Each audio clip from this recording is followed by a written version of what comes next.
Electricity is produced in power plants, where different forms of energy are converted into electrical energy. In the fuel burning process, the conveyor belt transports the coal into the furnace boiler. The coal burns with the intense heat turns water into high-pressure steam, which moves toward the turbine. The steam pressure spins the turbine blades, converting heat energy into mechanical energy. As the turbine spins, it rotates the generator. Inside the generator, coils move in a magnetic.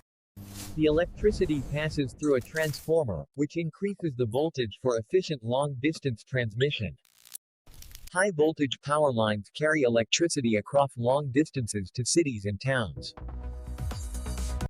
Substations reduce the voltage and distribute electricity safely to homes and industries.